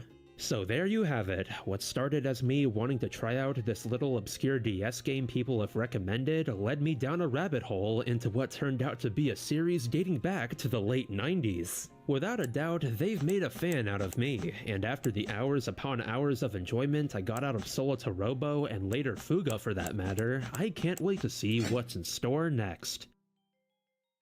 Well, that video became a whole lot longer than I expected. After seeing how underappreciated Solita Robo was in contrast to its quality, I had to make sure to do this game right no matter what. I hope you all enjoyed it. And before I get to the patrons, I do have a bit of an update regarding yours truly. I recorded this prior to it, but on the 23rd of January, I'll be going in for jaw surgery to correct my underbite. It's something I've been planning for a long time, so I'm pretty happy it's finally happening. The thing is, it's very likely that I won't be able to do much on this channel or anywhere for a bit as I recover, so apologies in advance for the hiatus. At the time of recording this, I only have video editing left to do, so hopefully it didn't take me too long to finish the video. Let me know if you'd all be interested in seeing me upload something like a highlight reel of one of my streams in the meantime. I won't be able to record for some time, but I'd probably be able to hold you all over until my next video with that. I definitely have a few candidates in mind that you'd all be interested in. And hey, there's also my streams archived on the VOD channel if you're interested in those. Regardless, I appreciate you all sticking with me here. It's gonna be one hectic year. Above all else, I'd like to thank Jack Corvus and the rest of my patrons on Patreon. If you want to support what I do and get some bonus content like early cuts of videos before they release and behind the scenes videos, do consider stopping by patreon.com/therpgmonger. By the way, while I do have plans to start experimenting a bit more with my videos this year, do feel free to recommend other games like this to me. I'm always in the market for more solid hidden gems like this. So that being said, I'm the RPG Monger, and don't forget that each and every one of you are fantastic.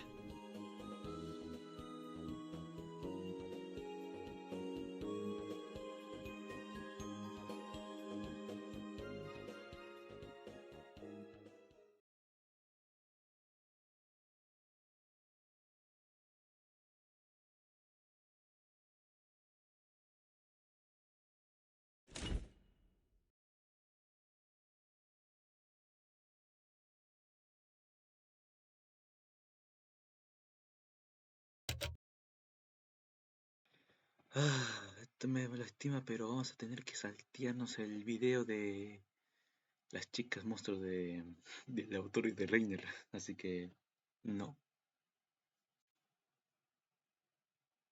Y tampoco vamos a ver el de Random 99 en sí, el de Kingdom Hearts, el de Reino de los Corazones en sí. La review del 2 en sí, porque bueno, o sea, hizo la 2, pero del inicio, o sea, del super inicio encima, no todavía. Y yo siento que intrazan, que inicio, que opening. Triste, mano, o sea, pobrecito, solamente existió para luego morir en sí.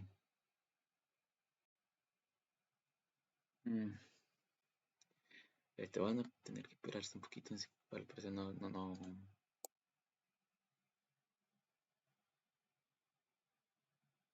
No parece que está tardando en sí mucho. Esto lamentablemente no.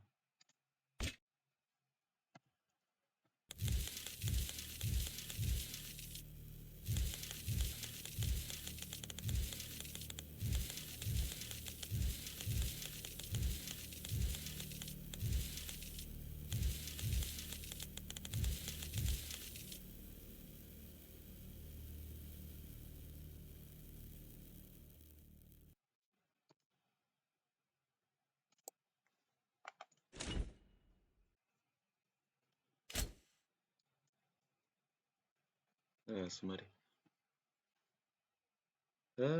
¿Por qué tarda tanto en cargar, mano? Güey. A ver, desbloqueamos a Jeepus Free Spirit. Bueno, no. A este acá.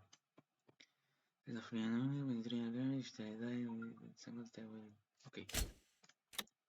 Si es que se mueren, sí, dice. Esto porque no uso tanto. Y a ver si es mejorable. No están en más allá.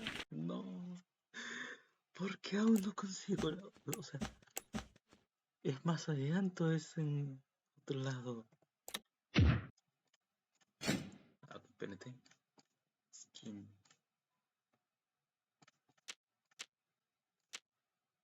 No. Usamos.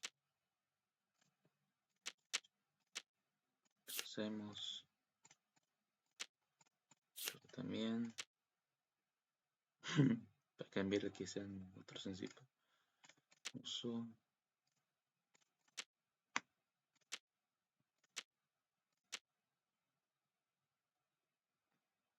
Ah, su madre. Let's go gambling. A ver. Mutation. Attack power incrementar. Attack power sí. Más daño.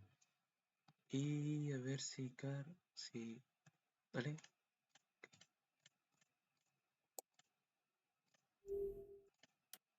Con hardening. Esto es knockback en sí.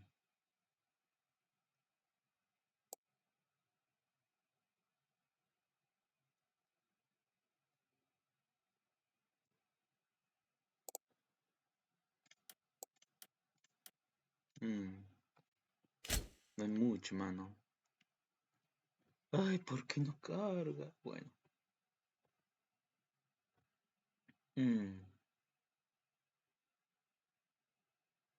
Ahí está el concierto donde vamos en sí.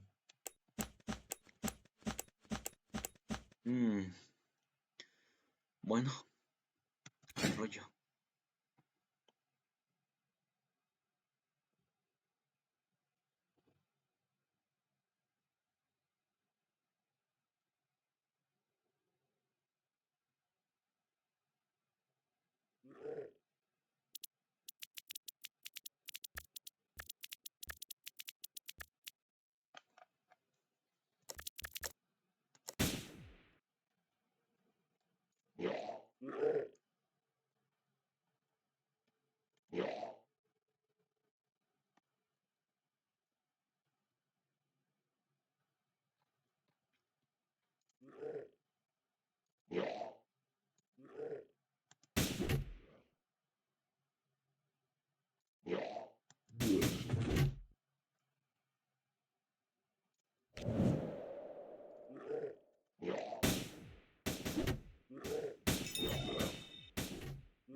Excelente.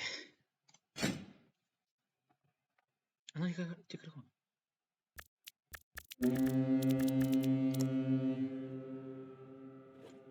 No perdemos ni casi nada, así que... ¿De qué te preocupes, güey? Ahora sí. Ya tenemos un video.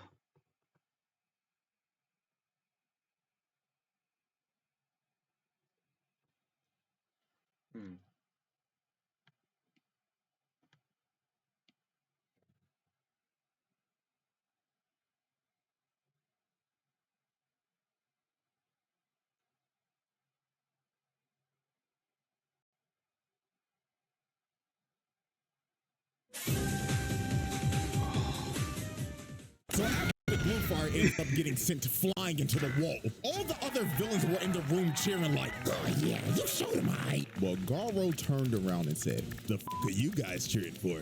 You know I'm about to whoop y'all asses too, right? You serious? I'm like, what did he say f me for?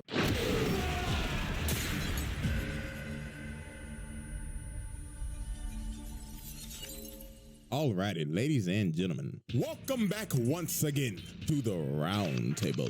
And y'all already know what time it is. Hit the poster, it's trial time, baby, for one of the deadliest YNs in anime history. And it is none other than the self-proclaimed human monster, the hero hunter Garo.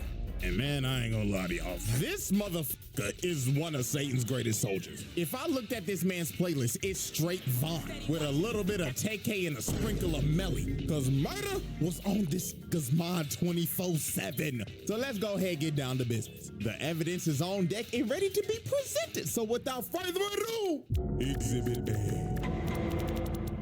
This trial is brought to you by Zenless Zone Zero, a free-to-play, fast-paced anime action RPG with roguelike elements and exploration set in a post-apocalyptic world. And ladies and gentlemen, their new update is an absolute banger. Version 2.1 is dropped with new agents and new factions. And one of those new agents is Alice Timefield, a S-rank physical anomaly agent from the Spook Shack. She is a true noble lady from the prestigious Timefield family of Iridu, as you can see from her sword play. Like, my God, look at this elegance, pure perfection. But even though she is a true noblewoman, she is also a cowardly one and has little concept for money. I mean, her Ether Dynamics tutor is charging her every 5 minutes per lesson. He's making a bag off of her. But even though she's very easy to fool, she takes her family honor very seriously and holds herself to high standards. And once she makes up her mind, she becomes incredibly determined. So there has never been a better time to get into Zenless Zone Zero. So if you are ready to experience absolute cinema, you can download it right now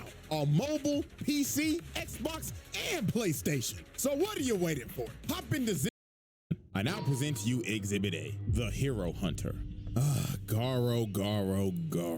Now, like I said earlier, this man is one of anime's deadliest YNs. This man is only 18 years old, dog-walking grown-ass men. Like, real shit, this man avidly goes around hunting down heroes and beating the shit out of them. This nigga is crazy. And I mean, bro, you could just tell by his appearance. This nigga has the signature Heihachi cut. He just doesn't have the bald spot yet. And this is all I need to see. If you have the same hairstyle as one of the biggest menaces in video game history, I'm not fucking with that nigga. No, he's a smoke demon. Now, to understand why this man is a certified crash out, we have to go back and take a look at his childhood. So when Garo was a kid, he loved to watch TV and watch superhero shows. Now, when he was watching these shows, he always sympathized with the monsters and thought that they were treated unfairly and wanted them to win. So basically, to give y'all a real life example, this kid would watch Power Rangers and he would want villains like Ivan Ooze, Mesogog, and Lord Zed to win. I ain't gonna lie, if we being for real, this kid should have been put on a watch list. Now, obviously, he was bullied because of this, but one day, this nigga snapped and beat the shit out of one of his bullies. This nigga was a juvenile delinquent at the age of 5. So obviously, he got suspended because the principal wasn't trying to hear this guy out or nothing, even though he was the one being bullied the whole time, and he was basically just labeled as an outcast. Now, some years later, this man traveled to Bang's dojo and wanted him to train him. So Bang decided to train him, and Garo quickly became Bang's top student. Now, this is when this motherfucker crashed out. Once he learned everything he needed to learn, this man said, man, look, I'm done with this shit. And beat the hell out of everybody else in the dojo. This man crippled every single student at that dojo that day because he simply got bored. So after this, Bang expelled him, and Garo went down the path to become a literal human monster. And his only objective was to hunt down heroes and get stronger. So not only does this man have the hairstyle of Heihachi, but also now he has the mentality of Akuma. This nigga is the walking definition of a menace to society. Now, let's dive in to the 3 major pieces of evidence that I have on this man for this exhibit. So, Incident number 1. Declaring war on the Hero Association. So the Hero Association held a meeting to try to convince a bunch of villains and assassins of the underworld to help them in the monster crisis. So Garo decided to show up to this meeting, but not for the right reasons. This man came here to make a statement. Bro pulled up in this meeting and straight up said, AOG, I don't know what the you talking about up there, but the only talking I'm trying to do right now is with these hands. So who want to get fucked up first? This nigga is crazy. So obviously when the association heard this, they was like, who the fuck is that guy? They thought bro was straight delusional, but they were about to get one of the nastiest wake-up calls of all time. So Sitch tells the 3 heroes in the room to throw Garo out. So Magic Trick Man goes in to attack him, but Garo grabs dude and starts choking him to death. So this buff bastard tried to hit him, but dude bricked. Then Garo told him, ooh, hey bro, check your hand, twin. Dude looks at his arm, and his arm is just mangled. So Garo walks him down and clocks his shit so hard, he flies across the room. So the last hero standing was Bluefire. He shoots a fire blast at him, but in the blink of an eye, Garo cut this man's arm off, then sent him hacking all the way to the wall and just splattered his ass. So after this man cooked 3 A-rank heroes with ease, all the other villains were in the room cheering like, oh yeah, you showed him high. Well, Garo turned around and said, the fuck are you guys cheering for? You know I'm about to whoop your ass too, right? You serious? I'm like, what did he say fuck me for? So Garo lays out every single motherfucker in that room. So after this man just laid out I don't know how many people, he tells old boy before he leaves, I hope this pile of bodies gets my point across. And in 6 months' time, I'm coming back and I'm coming through the front door. And he walks away like nothing happened. This man's first appearance was him laying out over 100 people. That is pure nasty work. Now, let's move on to incident 2, the reverse jumping at the park. So late one night, Garo confronted the greatest hero of all time, Moomin Rider. Bruh. And he told bro off the rip, I'm about to fuck your shit up, twin. But right before he's about to swing on Moomin Rider, a bunch of dudes in tank tops pull up behind him and they want to jump bro. Because the reason why is because earlier that day, Garo straight up assaulted this red shirt dude in a dark alley. And the reason why he did it is because they just simply crossed paths. So dude basically beat his ass for walking too close to him. So red shirt dude decides to bring his goons and jump Garo that night. But while dude was yapping about how him and his boys are gonna mess him up, Garo puts his fist in his face and drops him off the rip. And all his boys are shook. They know they done f***ed up while Garo's yelling at him like, oh, y'all done ran up on the wrong nigga today. So Garo goes into attack, but he gets rocked and gets sent rolling down the street. And the person who rocked him was Tank Top Master, Class S rank 16. So this man is ranked number 16 in the world. So anybody else will be like, oh, hell no, I'm not fighting this buff-ass nigga. But Garo, dude was ecstatic. He was like, Class S? Oh, fuck yeah!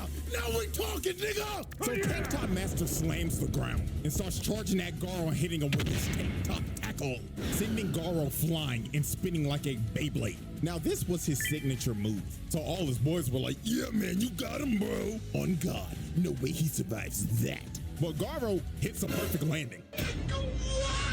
And he completely ate his attack. So Tank Top Master tries to go in for another hit, but Moomin Rider decides to eat it. So everybody is shocked and Tank Top Master's like, bro, what are you doing? But Moomin Rider wanted to defuse the situation with the most powerful technique in anime history, Talk No Jutsu. He was telling Tank Top Master, you gotta stop, man. You are about to kill a human. We're supposed to protect people, not kill them. So Tank Top Master, being critically affected by Talk No Jutsu, decided, you know what? Let this be a lesson, kid. Make sure you never harm anybody ever again. So Garo was like, you know what? Yeah, I'm leaving. So bro starts walking away. And it seems that the Talk No Jutsu has affected Garo as well, until he stops and turns around and says, did you really think that Talk No Jutsu bullshit will work on me, you punk pussy bike riding bitch ass nigga? But Tank Top Master expected this and had that right hook ready. So he socks Garo in the face, but out of nowhere, Garo hits a counter out of nowhere, breaking dude's nose in the process. And Garo was pissed off he had to do that because he had to use Bang style to do it. Blood was like, God damn it, I hate using that old ass nigga shit. But fuck it, I'll put this nigga on a stretcher. So dude starts hitting him with a Star Platinum Jotaro style barrage, then slams him through the wall. So after Garo just annihilated bro, Moomin Rider tries to attack Garo from behind. Garo plants his face in the ground and starts bashing his head into the ground repeatedly. Then when he was done bashing his face in, he holds his head up for display and straight up tells him, who's next? So with a last ditch effort, Tank Top Master decides to get up again, but Garo just backhands him, putting Tank Top Master to sleep. And it was basically raps for all these other jobber tank tops. Garo just starts flowing like water right through them, knocking them all out in sync. This dude with a shitty buzz cut just whiffs. He eats an elbow because of it, and everybody else just got slaughtered. All he heard was just screams of pain while they were getting massacred by this man. So after this dude laid everybody out, one of Bang's students comes behind him and tries to sneak him, but this poor dude was just another lamb for the slaughter. Garo just destroys him. And after this, all you see the next morning is old boy laid out, and everybody else that was there that night were slumped. This man Garo reverse jumped their ass. Now, let's move on to incident 3, his run-in with Metal Bat. So as Garo continue his crusade of beating every hero to the brink of death in random dark alleys and knocking out ugly bastards in front of their hoes, Garo ended up running into Metal Bat. Now, Metal Bat was already hurt from fighting a giant centipede from earlier, but Garo did not give a damn. That nigga said, if you still breathing, you can still get these hands. Now put him up, nigga. Now, Metal Bat is a certified dog himself, and he ain't gonna back down from no fight. So this was just a good old scrap between two dog-ass niggas. So they get the scrapping, and Garo's already popping off early, hitting them with a nice little 2-piece out the gate. So they continue to scrap, and that boy Metal Bat is swinging for the fences. If one of this niggas hits lands, it is over. So Garo kicked him in the head, but Metal Bat ate it and started swinging at this nigga. But Garo was a member of Weave Nation. This nigga's evasion skill is max. Look at this, weave, nigga, and continue to full-on assault this man. And every time Metal Bat would try to land a hit, Garo would just bob and weave while Metal Bat was hitting straight air. So Metal Bat decides to whip out his finishing move, and he literally turns into a human tornado. But Garo said, come with it, fuck nigga, as this man starts to parry the attack. Then he finds an opening, then hits this man with the demon breath, sending him flying and knocking him out cold. Like, I'm telling y'all, bro, this nigga Garo is a young Heihachi. Nigga just used his rage art from Tekken 7. And Garo was talking crazy after this, saying, hey, good scrap, bootleg Yusuke. Now stay your ass on the ground, punk ass nigga. But when Garo thought it was over, he straight up senses murderous intent as Metal Bat is about to crack his skull open. But the only thing that stopped him in this moment was his little sister just randomly pulling up out of nowhere. She unknowingly saved this man Garo from getting his head split open. So Garo straight up backhands him, and Garo goes in for the finishing blow. But the little sister just straight up stops him, and she telling this nigga, fuck off, mister, this fight's over. So Garo just straight up said, you know what, fine. But when I run into your dumb ass again, nigga, I'ma dog walk your ass. And Garo leaves. And after the fight, you could just see the damage he did to Metal Bat. His little sister chopped him across the head, and bro just straight up passed out from all the blood he's lost. So Garo technically cooked that nigga. And with that, we close off Exhibit A and move into Incident 4. That is just simply worthy of its own exhibit. The Garo Trial. Exhibit B.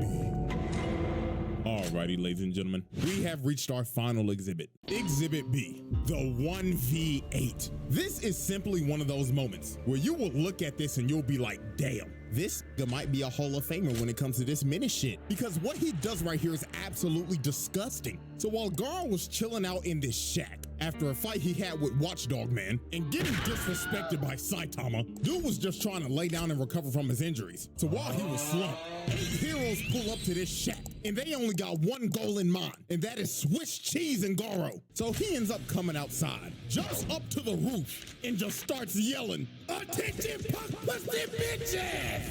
I'm about to dog walk your asses! So Mr. Cowboy with his dualies started to shoot at Garo, but Garo started moving on all fours like a dog and tried to kill the cowboy off the rip. But Stinger tried to stab him, and Garo dodges at the last second. And this is when bro just started getting jumped. This man was having to dodge everything because he was surrounded by 8 people. Then the barrage of arrows comes in. He starts to dodge it, but 2 of them end up landing in his back. So Garo at this point was in between a rock and a hard place because he's at half health having to fight 8 people at the same time. So Death Gatlin told this man, this your final chance, hoe ass nigga, surrender now. orange Swiss cheese in your ass. Well, Garl was like, nah, twin, let me just lock in real quick. So this bum-ass toad nigga threw his chain and wrapped up his ankle. And homeboy right here threw a massive ball at him. Well, Garo was finally ready to lock in. He counters the ball into the toad nigga and ends up squashing him first. So after he boomed him, the cowboy with the doolies starts trying to up the toolie on Garo. But Garo hits that massive ball and it nails that trash-ass cowboy. Bro sent that fraud-ass Arthur Morgan packet. So the ball ends up bouncing off a tree, and it's about to hit old boy in his armor. So he destroys the ball, but Garl used the ball as a feint and just comes right through it. So he grabs old boy, lifts him up above his head so he takes all the arrow shots. Then bootleg tracksuit Gohan tries to throw some rocks at him. Garl catches them, then throws them at the archer behind him, putting him on his ass. So after he cooked him, Stinger came in and tried to stab Garl again, but Garl plants old boy in the ground using him as a human shield. And just like that, in the blink of an eye, Mance has already took out half the squad. They don't even know what hit him, but it gets even more wicked from here. Garl digs in the ground, rips up a vine, then uses it to kick the goofy out of this nigga. So after he sent that goofy ass nigga back to the lobby, he starts running after bootleg Gohan and just starts throwing hands at him. That man Garl was like, you can't block all day, pussy. So when Bro finally tries to attack, he hits a left to the face side. And Garl just starts raining a barrage of punches on him, beating the literal life out of bootleg Gohan. So while Garl continued to beat on dude, Stinger comes in and tries to hit Garl, but he whiffs and Garl hits him with the counter. Dude hit him so hard he was looking up at the birds. And Garl wasn't done. He was like, nah, twin, I'm about to whoop your shit in. He started hitting this man with so many kidney shots. The nigga was floating in midair while getting his back blown out. Then he saw bootleg Gohan try to get back up. He said, nah, sit your ass down, and sent him into a tree, and bootleg Gohan was done. This man was about as useless as Gohan when he was wearing that damn tracksuit. Bro was straight buns, and Stinger just fell over. That nigga was done. So the last man standing was Death Gatlin, and he was about to up the toolie on this nigga. He uses his final move, the Death Shower, and dumps out every single bullet he has. This man did not care that that random kid was still in that shack either. He just wanted Garo dead, but Garo ended up parrying every single bullet, and this man ran out of ammo. So Death Gatlin was cooked. He tried to run at Garo with a knife. The dude just gives him a nasty left, sending him flying and putting this fraud-ass Barrett to sleep. And with that, Garo pulled off a second reverse jumping and cooked 8 heroes at once. Wicked work. The Garo trial. The verdict. Nah, y'all, this is an easy one. That's a pass, bro. This dude is a menace to society. Like, dude was happily going around here beating people up to the brink of death, even though he got his ass whooped by these old ass, because at the end, it doesn't change a damn thing. This dude is a menace to society. Bro just straight beat up 20 heroes on screen for shits and giggles, and he called it hunting. And then Uno reverse card in 2 jumpings? Like, nah, this YN needs to be stopped. And you know what's crazy? Exhibit C is right around the corner. So bro is most definitely getting a second trial by the end of the year. So that was one of the easiest passes I've ever done. So hope y'all enjoyed. Have a bootyful day, and I'm going for 3 this month, nigga.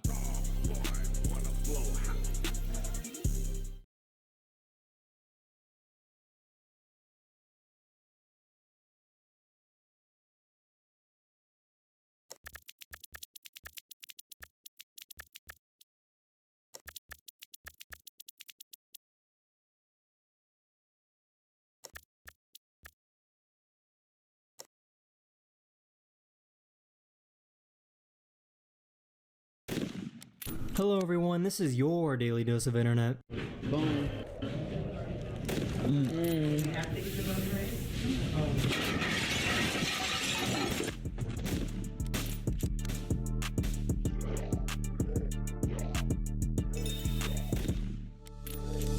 This guy was trying to show off his car engine.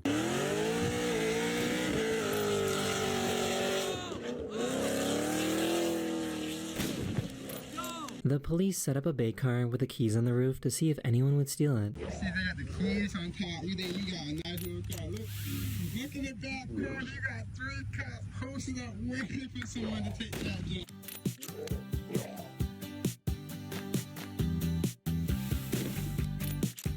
The AI at this fast food drive-thru started glitching and racked up a $15,000 bill. Why does it says $147? Why does it say that?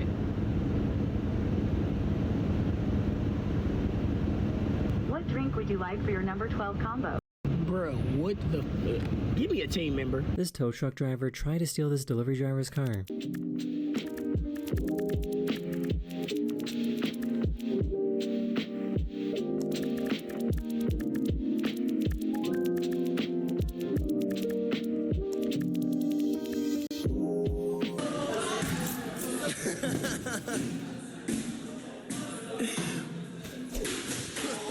This guy bought a Time pet food feeder to dispense treats for himself.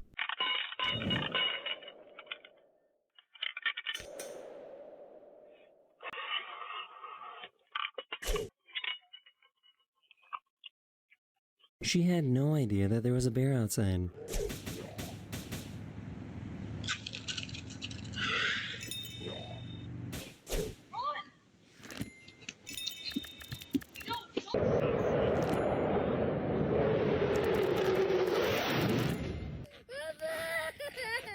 Hold on, God.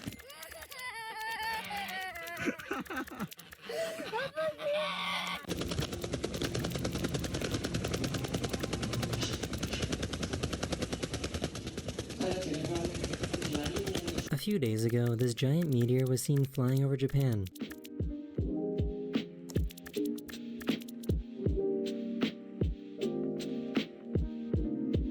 Me and Am got on the train to come home, and oh my god, what is that on my... my eyelash hanging off?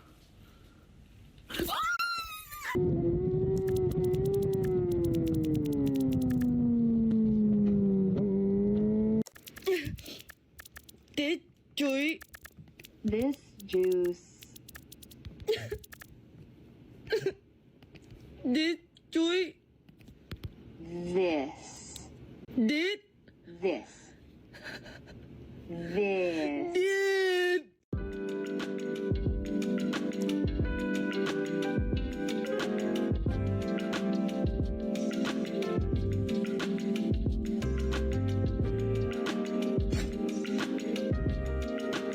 Did you eat the sourdough? Did you do it? Who did that? Who did that? Was this you? Was this you? Libby. Libby. Libby! What? No.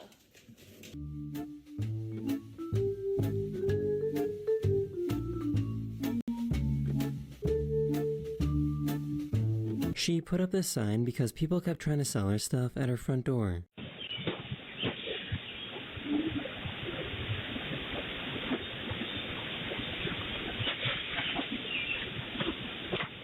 You can see the moment when the cat realizes that the glasses are helping.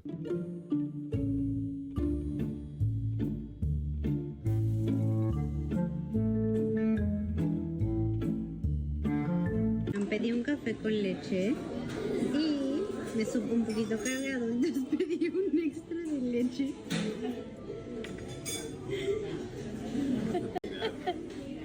So this giant wheel thing fell off the truck.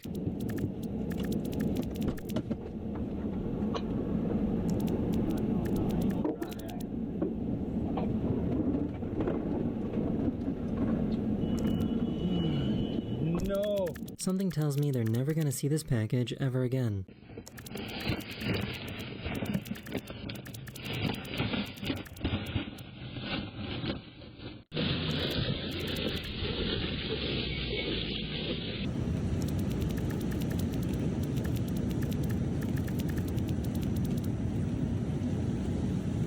This pilot was seen cleaning his own window.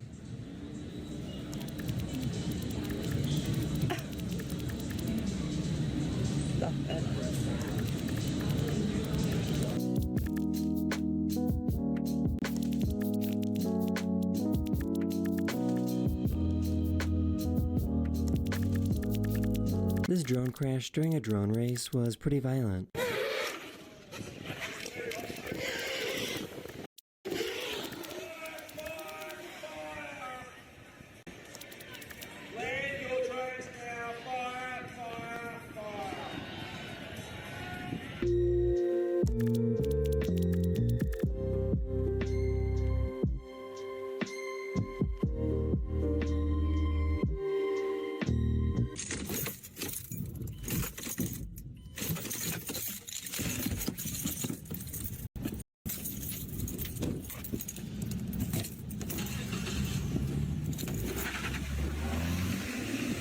This tourist in China dropped her engagement ring in the sand, and a bunch of random people spent 30 minutes looking for it. 大家都在帮着找。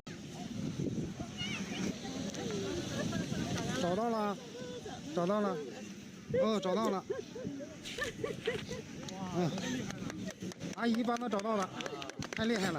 So the zoom on this phone camera is kinda crazy.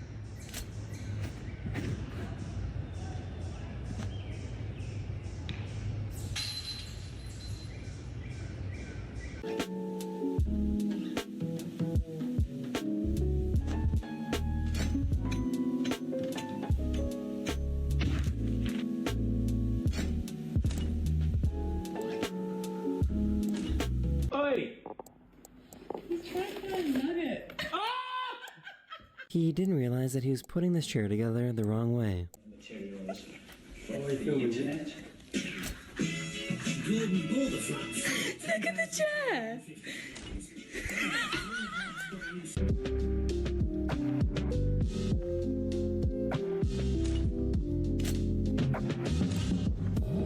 I think this guy found his spirit animal.